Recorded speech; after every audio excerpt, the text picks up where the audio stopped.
2 महीने से कोई कैबिनेट बैठक नहीं होने पर उठाए सवाल। चुनाव के महज 5 महीने बाद ही कुर्सी की लड़ाई पर साधा निशाना। महिला आरक्षण कानून में प्रस्तावित संशोधनों पर कांग्रेस ने जताई चिंता। सांसद शशि थरूर बोले, संघीय ढांचे को कमजोर करने वाला राजनीतिक उपकरण नहीं होना चाहिए ये संशोधन। सुप्रीम कोर्ट की बड़ी टिप्पणी, कहा वोट देना या चुनाव लड़ना नहीं है मौलिक अधिकार। कोर्ट ने इन्हें बताया सिर्फ वैधानिक अधिकार। ईरान के बीच बातचीत शुरू होने से पहले जमकर ड्रामा हुआ। वैसे तो बातचीत 10 अप्रैल से ही शुरू होनी थी, लेकिन ना तो अमेरिका का दल इस्लामाबाद पहुंचा और न ही ईरान का दल। ईरान ने इस्लामाबाद जाने से पहले 2 शर्त रख दी। पहला, उसका जो फंड अमेरिका ने फ्रीज किया है उसे तत्काल रिलीज किया जाए, और दूसरा, लेबनान में भी सीज फायर किया जाए। ईरान की जब दोनों शर्त मान ली गई, तब ईरानी संसद के अध्यक्ष मोहम्मद बागेर गालिबाफ के नेतृत्व में ईरानी वार्ताकार इस्लामाबाद पहुंचे। इसमें ईरान के विदेश मंत्री अब्बास अरागची भी शामिल हैं। ईरानी दल के पाकिस्तान पहुंचने के कुछ ही देर बाद अमेरिका के उपराष्ट्रपति जेडी वांस के नेतृत्व में अमेरिकी दल भी पाकिस्तान पहुंच गया। लेकिन यहाँ फिर मामला फंस गया। ईरान के विदेश मंत्री अब्बास अरागची ने कहा कि हमें अमेरिका पर बिल्कुल भरोसा नहीं है, हम यहाँ पूरी तरह बिना भरोसे के आए हैं। अमेरिका पहले भी कई बार वादे तोड़ चुका है, बातचीत के बीच में उसने हमला किया है। इस बार भी ईरान ने सीज फायर इसलिए माना क्योंकि वो एक जिम्मेदार देश की तरह काम कर रहा है। लेकिन ईरान की शर्तें हैं कि जंग पूरी तरह बंद हो, ईरान को हुए नुकसान का हर्जाना मिले, और जो लोग इन हमलों के लिए जिम्मेदार हैं उन्हें जवाबदेह ठहराया जाए। अगर हमारी शर्तें नहीं मानी गई तो ये बातचीत टूट जाएगी। तो अरागची ने जो कुछ कहा है उसे बातचीत की शर्तों के रूप में पाकिस्तान के प्रधानमंत्री शहबाज शरीफ के सामने भी रख दिया और कहा कि ईरान की जब्त संपत्ति को छोड़ा जाए और मुझ पर भी ईरान का दावा माना जाए। ईरान ने अमेरिका को रेड लाइंस भी बता दी। वहीं दूसरी तरफ अमेरिकी राष्ट्रपति डोनाल्ड ट्रंप ने कहा कि डील हो या नहीं हो, हॉर्मुज तो खोलना ही होगा। लेकिन ईरान इसके लिए तैयार नहीं दिख रहा है। वहीं ईरानी वार्ताकारों ने जो प्रस्ताव शहबाज शरीफ को दिया है उसे लेकर शहबाज शरीफ ने अमेरिकी वार्ताकारों के साथ बैठक की, लेकिन ईरान की कुछ शर्तों को छोड़कर अधिकांश को अमेरिका ने ठुकरा दिया है। ऐसे में बातचीत पर संकट बना हुआ है। दरअसल पाकिस्तान अमेरिका के साथ अलग बात कर रहा है और पाकिस्तान ईरान के साथ अलग बात कर रहा है। अगर दोनों तरफ की मांगे और शर्तें पूरी हो जाती हैं तो आगे जाकर ये बातचीत तीनों देशों के बीच त्रिपक्षीय हो सकती है। बातचीत किस फॉर्मेट में होगी ये फैसला पाकिस्तान, अमेरिका और ईरान को खुद करना होगा, जिसमें वो सबसे ज्यादा सहज महसूस करें, क्योंकि यहाँ अभी दोनों ही एक दूसरे पर भरोसा करते नहीं दिख रहे हैं। अमेरिका और ईरान के बीच अविश्वास इतना गहरा है कि एक तरफ जहां वो दोनों इस्लामाबाद में बात कर रहे हैं तो वहीं तेजी से जंग की तैयारी भी कर रहे हैं।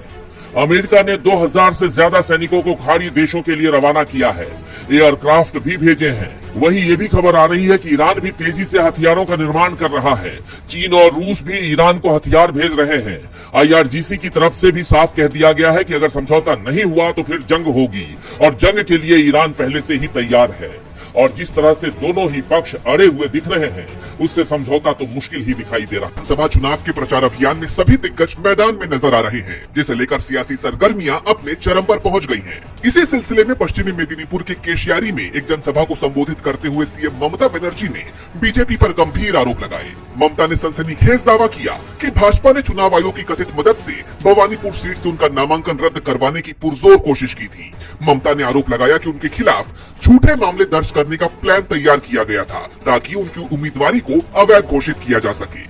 उन्होंने कहा, भाजपा ने मुझे रोकने के लिए हर संभव कोशिश की, लेकिन टीएमसी कार्यकर्ताओं और जागरूक जनता ने उनकी इस साजिश को पूरी तरह नाकाम कर दिया। इसके साथ ही मुख्यमंत्री ने भाजपा पर SIR के दौरान वोटर लिस्ट से करीब 90 लाख वोटर्स के नाम जबरन हटाने का गंभीर आरोप लगाया। उन्होंने इसे लोकतंत्र को कमजोर करने की कोशिश करार देते हुए कहा, हार के डर से विपक्षी दल अब अनैतिक हथकंडों पर उतर आया है। वहीं दूसरी तरफ पीएम मोदी और अमित शाह भी बंगाल में प्रचार करते नजर आए। प्रधानमंत्री नरेंद्र मोदी ने मतुआ और नाम शूद्र जैसे शरणार्थी समुदायों को साधने के लिए दांव चला।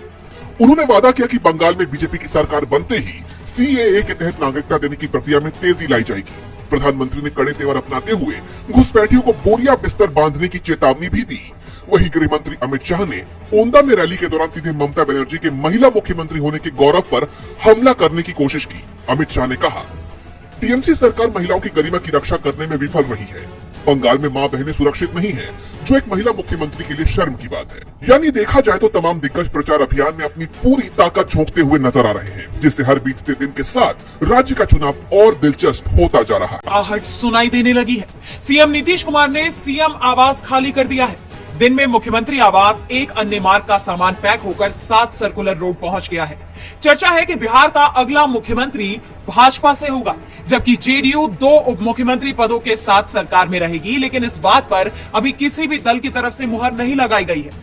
और दिलचस्प बात तो यह है कि यहां शिफ्ट होने के बाद नीतीश कुमार अब लालू प्रसाद यादव के पड़ोसी बन जाएंगे, जिसे लेकर कहा तो यह भी जा रहा है कि लालू इस नजदीकी का फायदा उठा सकते हैं और महागठबंधन से दोबारा हाथ मिलाने का नीतीश को न्योता दे सकते हैं, जिससे बिहार में एंड वक्त पर बड़ा फेरबदल भी दिख सकता है। इस घटनाक्रम पर नेता प्रतिपक्ष तेजस्वी यादव का बयान भी सामने आया है। उनका कहना है कि हम तो पहले से कहते रहे हैं कि नीतीश कुमार को नहीं रहने देंगे, वही हो रहा है। नीतीश कुमार की कोई भूमिका नहीं है, उन्हें बिना मन के राज्यसभा ले जाया गया। खैर, राज्यसभा सांसद के तौर पर शपथ लेने के बाद नीतीश ने चारों सदनों का सदस्य होने का रिकॉर्ड तो बना लिया, लेकिन बिहार की कमान बीजेपी को सौंपना उनकी मजबूरी है या मास्टर स्ट्रोक, ये आने वाला वक्त बताएगा। 12 से 14 अप्रैल के बीच का घटनाक्रम ये तय कर देगा कि बिहार का राजनीतिक भविष्य क्या। को विधानसभा चुनाव हुई है, जैसे जैसे चुनाव की तारीखें नजदीक आ रही हैं, वैसे वैसे राज्य का सियासी पारा चढ़ता जा रहा है। सभी राजनीतिक दल तमिलनाडु फतेह की कोशिश में जुट गए हैं, जिसमें बीजेपी भी शामिल है। लेकिन सूबे के मुख्यमंत्री एम.के. स्टालिन ने साफ किया है कि तमिलनाडु को जीतना तो दूर, तमिलनाडु में घुसना भी बीजेपी के लिए आसान नहीं है। बिना किसी राजनीतिक पार्टी का नाम लिए स्टालिन ने कहा, जनता का मौजूदा समर्थन और भारी जन भागीदारी से सभी 234 निर्वाचन क्षेत्रों में संभावित जीत का संकेत मिल रहा है। हमारा धर्मनिरपेक्ष प्रगतिशील गठबंधन तमिलनाडु में विजयी होगा। चाहे कितनी भी पार्टियां हमारे खिलाफ एकजुट हो जाएं, कोई भी सफल नहीं हो सकता। स्टालिन ने पूर्व मुख्यमंत्री पलानीस्वामी की पार्टी एआईएडीएमके पर निशाना साधा और आरोप लगाया कि एआईएडीएमके को दिल्ली में गिरवी रख दिया गया है। स्टालिन ने कहा कि एआईएडीएमके दिल्ली के हाथों गिरवी रखा हुआ है और उसका गुलाम बन गया है, इसीलिए लड़ाई तमिलनाडु और दिल्ली के बीच है। ये चिंता और निराशा का विषय है कि एक द्रविड़ पार्टी इस स्थिति में पहुंच गई है। स्टालिन के इन बयानों से साफ है कि वो किसी भी हाल में तमिलनाडु में बीजेपी की एंट्री नहीं होने देना चाहते, जिसके लिए बीजेपी पर उनके ताबड़तोड़ हमले जारी है। वहीं बीजेपी के लिए स्टालिन की इस हमलावर रुख से ये भी तय है कि तमिलनाडु में बीजेपी का सामना एक बड़ी चुनौती से होने वाला है। जैसा आप जानते हैं कि तमिलनाडु की 234 सीटों पर 23 अप्रैल को चुनाव होने हैं, जिसके नतीजे 4 मई को आएंगे। लेकिन चुनाव से पहले राज्य में बीजेपी बुरी तरह से घिरी हुई है। स्टालिन के यह हमले बीजेपी की कोशिशों पर पानी। अखिलेश यादव अक्सर कई मुद्दों को लेकर सरकार पर हमलावर नजर आते हैं और अब एक बार फिर उन्होंने बीजेपी सरकार पर ऐसा हमला बोला जिसकी चर्चा सियासी गलियारों में तेज हो गई है। दरअसल अखिलेश ने यूपी के सीएम योगी आदित्यनाथ पर तंज कसते हुए कहा, एक है नकली जो दूसरों का सर्टिफिकेट मांग रहे थे, उनके पास अपनी सर्टिफिकेट नहीं है। बता दें अखिलेश यादव ने सीएम योगी पर शंकराचार्य अभिमुक्तेश्वरानंद के मामले को लेकर तंज कसा है। दरअसल जनवरी 2026 में मौनी अमावस्या के स्नान के दौरान प्रशासन ने अभिमुक्तेश्वरानंद के समर्थकों से कहा कि वो साबित करे कि वो वाकई शंकराचार्य हैं। सरकार ने उन्हें नोटिस भेजकर उनके पद पर सवाल उठाए थे। विवाद बढ़ने पर शंकराचार्य ने योगी आदित्यनाथ को कालनेमी तक कह दिया और उन पर हिंदू धर्म के अपमान का आरोप लगाया। उन्होंने सीएम योगी को हिंदू होने का प्रमाण देने की चुनौती भी दी थी। इसके अलावा अखिलेश ने बीजेपी पर निशाना साधते हुए कहा कि इलेक्शन कमीशन निष्पक्ष नहीं है। Election commission Bharatiya Janata party के इशारों पर काम कर रहा है। इस बार पीडीए इनका शुद्धिकरण कर देगा। आज भी इलेक्शन कमीशन ने कोई कार्रवाई नहीं की किसी अधिकारी पर। केवल एक नहीं, मैंने अपनी कॉन्स्टिट्यूंसी में पकड़ा जहां हमारे नगर अध्यक्ष के फर्जी साइन कर करके हमारे वोटर का वोट काट दिया। अब डीएम ये ढूंढ रहे हैं कि ये जानकारी दे कौन रहा था समाजवादी पार्टी को। सोचिए आप, जिला अधिकारी ये ढूंढ रहे हैं कि ये जानकारी हमें कैसे मिल जा रही थी, लेकिन इलेक्शन कमीशन अभी तक कोई कार्रवाई नहीं कर रहा किसी पर।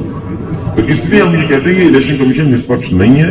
Election commission Bharatiya Janata party के इशारे पे काम कर रहा है।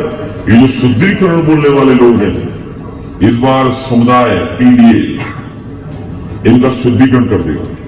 अखिलेश यही नहीं रुके, उन्होंने बीजेपी पर हल्ला बोलते हुए आगे कहा, इस बार उन्हें समुदाय मानने जा रहा है। इसीलिए विजन इंडिया के माध्यम से अब इस हेरिटेज का संदेश यही है कि उन्हें समुदाय हराने जा रहा है बीजेपी को, और समुदाय का मतलब हुआ पीडीए। जो हमारा पीडीए समुदाय है, इस बार भारतीय जनता पार्टी का मुकाबला करने जा रहा है। अखिलेश के हमलों से बीजेपी सख्ती में आ गई है। अब देखना ये होगा कि उनके आरोपों पर बीजेपी क्या सफाई देती हुई नजर आती है। यूपी की सियासत में एक नया भूचाल आ गया है। वजह है चुनाव आयोग की नई वोटर लिस्ट। उत्तर प्रदेश में मतदाता सूची का विशेष पुनरीक्षण यानी एसआईआर का काम पूरा हो गया है, और इसके बाद जो आंकड़े सामने आए हैं वो हैरान करने वाले हैं। जिन इलाकों को बीजेपी का गढ़ माना जाता है वहीं सबसे ज्यादा वोट कट गए हैं। आंकड़े बताते हैं कि नोएडा, गाजियाबाद, लखनऊ, कानपुर और इलाहाबाद जैसी शहरी जिलों में 18 से 23% तक मतदाता कम हो गए हैं। सबसे ज्यादा नाम जिन 5 विधानसभा सीटों पर कटे हैं वो सभी बीजेपी विधायक की ही हैं। इनमें साहिबाबाद, नोएडा, लखनऊ उत्तर, आगरा कैंट और इलाहाबाद नॉर्थ शामिल हैं। इसके उलट मुस्लिम बहुल जिलों में तस्वीर अलग है। रामपुर, संभल, मुरादाबाद और सहारनपुर जैसे जिलों में वोट कटने की रफ्तार कम रही है। यहाँ सिर्फ 9 से 17% वोट ही कटे हैं। समीकरणों पर गौर करें तो 1 लाख से ज्यादा वोट 16 सीटों पर कटे, इनमें से 15 सीटें बीजेपी की हैं। 80 से 99 हजार वोट 21 सीटों पर कटे, इनमें 19 सीटें बीजेपी की हैं। बीजेपी गठबंधन की सीटों पर 18 से 34% तक की बड़ी गिरावट दर्ज की गई है। समाजवादी पार्टी की सीटों पर यह गिरावट सिर्फ 8 से 15% ही है। इस भारी कटौती ने एक नया राजनीतिक तूफान खड़ा कर दिया है। चर्चा शुरू हो गई है कि क्या 2027 के यूपी विधानसभा चुनावों में इसका सीधा असर देखने को मिलेगा। वहीं इस पूरे मामले पर मुख्य निर्वाचन अधिकारी नवदीप रेणवा ने सफाई दी है। उन्होंने कहा, किसी का भी नाम बिना कानूनी प्रक्रिया के नहीं काटा गया है। राज्य में 84 लाख नए वोटर भी जुड़े हैं, जिससे कुल मतदाता अब 13 करोड़ 39 लाख हो गए हैं। जो लोग इस फैसले से असंतुष्ट हैं, वो 15 दिन के अंदर जिलाधिकारी के पास पहली अपील कर सकते हैं। अब ये मामला किस तरफ जाता है, इस तब्दीली का चुनाव नतीजों पर कोई असर पड़ता है, ये तो आने वाले वक्त में। अश्विन, जिस योजना के चलते एनडीए को सत्ता मिली, एनडीए की सरकार बनी, आज उसी योजना ने महाराष्ट्र सरकार को दिवाला कर दिया। महाराष्ट्र में विधानसभा चुनाव से पहले लाडकी बहन योजना की शुरुआत की गई थी। इस योजना के शुरू होने से सरकार को चुनावों में काफी फायदा भी मिला था, लेकिन अब इस योजना पर फडणवीस सरकार को अदालत से फटकार लगी है। दरअसल पूरा मामला शुरू होता है रिटायर कर्मचारियों को पेंशन और उनके हक का बकाया पैसा नहीं देने से। मुंबई नगर निगम की शिक्षा विभाग की एक रिटायर महिला कर्मचारी ने कोर्ट का दरवाजा खटखटाया था, क्योंकि उन्हें 7वें वेतन आयोग के तहत मिलने वाली पेंशन, ग्रेजुटी और बाकी लाभ नहीं मिल रहे थे। इसे लेकर सरकार की तरफ से फंड की कमी बताया गया, और इस याचिका पर सुनवाई करते हुए जस्टिस रविंद्र गोगी और जस्टिस अभय मंत्री की बेंच ने सरकार और नगर निगम दोनों को कड़ी फटकार लगाई और साफ कहा कि फंड की कमी का बहाना नहीं चलेगा। अदालत ने सख्त लहजे में कहा, अगर सरकार के पास सेवानिवृत्त शिक्षकों और शिक्षकेतर कर्मचारियों को पेंशन और बकाया लाभ देने के लिए पर्याप्त फंड नहीं है, तो उसे लाडकी बहन जैसी गैर जरूरी योजनाएं बंद कर देनी चाहिए। कर्मचारियों का वेतन और पेंशन कोई अनुग्रह नहीं, बल्कि उनका कानूनी अधिकार है। कोर्ट ने सरकार की प्राथमिकताओं पर सवाल उठाए और ये तक कह दिया कि अगर पैसे नहीं हैं तो दफ्तरों की संपत्ति बेचें, लेकिन भुगतान जरूर करें। अदालत ने कहा कि अगर खजाना खाली है तो नगर पालिका कार्यालय में मेज, कुर्सियां और एसी बेच दे, या नगर आयुक्त और बाकी अधिकारियों की आलीशान कारें बेच दे, लेकिन कर्मचारियों की पेंशन का भुगतान तुरंत किया जाना चाहिए। वहीं अब इस पूरे मामले पर सरकार घिर गई। विपक्ष ने भी इस पर सरकार को घेरा है। कांग्रेस नेता रणदीप सुरजेवाला ने बीजेपी पर निशाना साधते हुए एक्स पर पोस्ट किया कि महाराष्ट्र में बीजेपी सरकार महिलाओं को धोखा दे रही है और लगभग 90 लाख लाभार्थी महिलाओं के नाम हटा रही है, क्योंकि वो ना तो पेंशन दे पा रही है और ना ही उसके पास लाडकी बहन योजना के तहत 1500 रुपए हर महीने देने के लिए पर्याप्त धन है। ये मामला भी और बढ़ना तय माना जा रहा है।